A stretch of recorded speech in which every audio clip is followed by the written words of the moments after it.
evening guys, cooking time for our dinner. So tonight magluluto tayo ng imbentong ulam. Nakita ko lang to sa Facebook one time. Ito talaga yung ano niya, yung main niya. Ayan.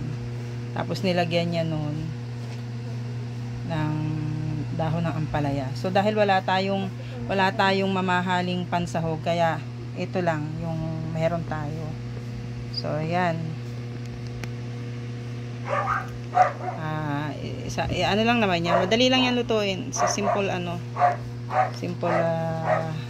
na ulam.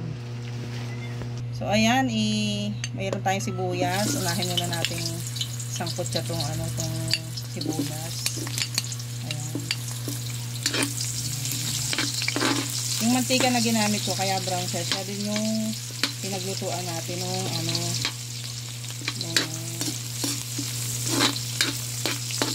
isda. Ayan. Dahil mahal ang mantika. So nagtitipid tayo. Ano lang naman ito, pambahay lang na ulam. Napaulam ko lang sa aking mga bisita. Mga anak ko. Ayan. So, kaya ano lang natin ang ganyan. Parang madilim talaga yung ilaw. Kaunti pa. Dahil mura ang sibuyas ngayon. Ayan. Tatlong sibuyas yung nilagay ko.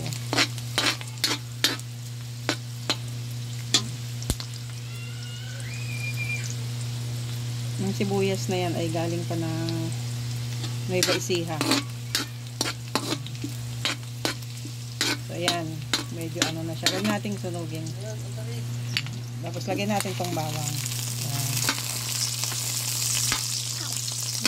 Wala nang ano na to yung bawang ng galing China. Wala na yung sarili nating bawang. Bakit? Bakit? Kung nasa ano na lang, sa Ilocos na lang meron. Ano ba yung sure ng bawang ng Pinas ganyan din? Yung maliliit. Yung nilalagay sa kurnik. Bondit na nung ito, no? Bango na. Ayan, hangamoy na yung bawang. Naghahanap ako ng ng sibuyas na puti. Yung tamang laki lang. Wala akong makita. Puro pang salad na sibuyas na puti. Yung malalaki. Konti pa.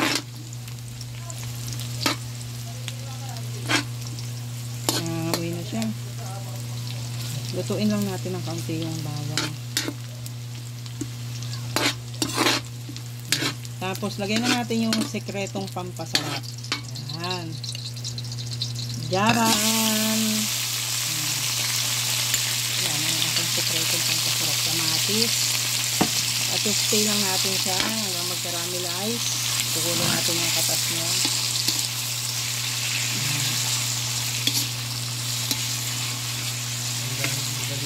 Ang gusto ko yung natin. Mamaya, ako din eh. Mainit talaga. Iba yung ang nalagkit na ang cute. So, ayan. Ganyan lang.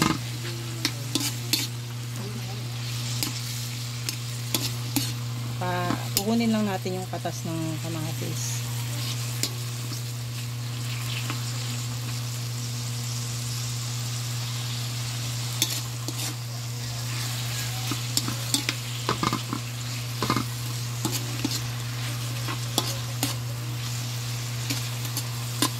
Yan ang sikreto ko pag nagluluto ako. Kamatis. Kahit walang Tapos pag na na yan, nalagay na natin yung nalagay na natin yung kalabasa.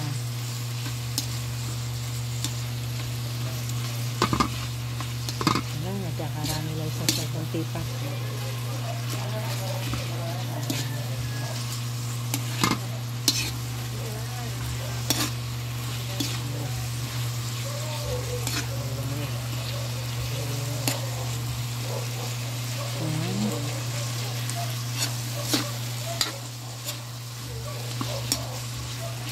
Yan, yan lang. Tuloy natin yung kalabasa.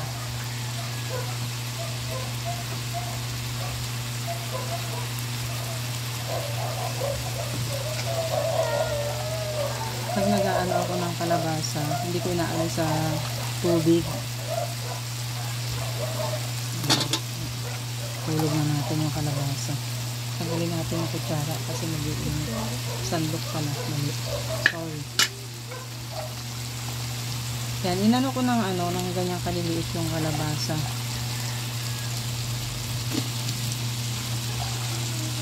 Ang ganda na ng kulay. Naghahalo na yung kulay ng kamatis at saka ng kalabasa. Ang damihan ng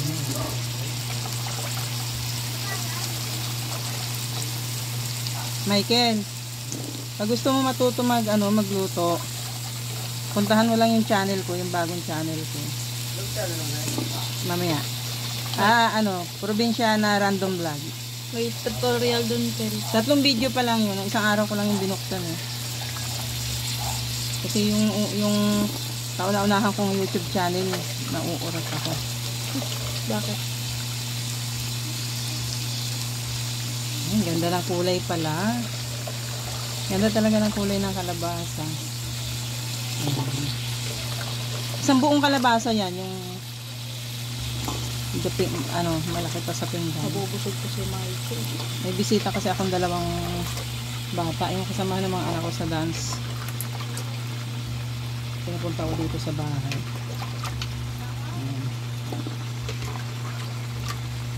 Kasi ito lagi buhos mo dun sa dun sa hindi dun sa ternate. Tapos na. Ito lang haluin ko. So, ayun. Ganda ng color ng kalabasa. Kasi nabasa. So haluin lang natin siya. Kusmekos natin. Masarap yun. Ay! May tumalong. Pagod na yun. Masarap yun. The boat is sinking kaya tumalon siya. Nangangamoy na. Ayan. Ganyan lang siya. Matalas pa ako. So, ayan. Pakukuluin lang natin yan. Nilagyan na rin natin ng asin. Pakukuluin lang natin. Ang ganda talaga pala ng kulay ng kalabasa pag sa Ayan. Tapos, pagka luto na yung kalabasa, lalagay natin yung, may tawag to sa Ilocano eh. Yung kalabasa, tapos may talbos ng ampalaya. Ako hindi ko yun alam, narinig ko lang doon sa sa kaibigan ko. Pero kasi yun, dudurugin daw yung kalabasa. Eh ako naman, ayoko ng ganon, yung parang lentil na, gagawa namang Arabo. Gusto ko lang talaga may greens. So, tapos yung piniritong isda, yung isasagpaw natin. So, ganon lang. So, ayan, nalagay na natin yung yung dahon ng ampalaya. Tapos susunod natin yung dalaga akin na yung saglit lang naman po. Ay. Alin? Hawakan mo ito nga. Kel, pabot nga niyang isda. Okay. Isda ni Michael. Ito lang isda. Here. Hindi naman ito mapait, Kel. Lumapay ka. Hindi yan. Papakla lang. Basta akong nagluto. Wow. Lutong may pagmamahal ni mother. Wow. Nakakatakam. Titirahan ko agad yung isda. Amazing. Ah! So, ayan. Okay. Pakuluan lang natin ng kaunti yung picture mo na lang yung pang-thumbnail. Ayan. Pakuluan lang natin ng kaunti yung isda. Tapos ko na.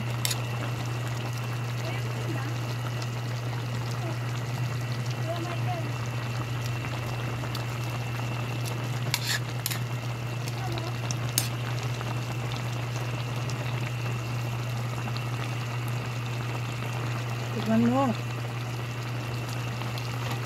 Pwede na. Yung asin tama na, di ba? Yan. Ano mo sa lasa? Yan na. Lord, salamat po Panginoon sa biyaya, Panginoon, na pagsasalusaluhan namin sa oras na ito, O God.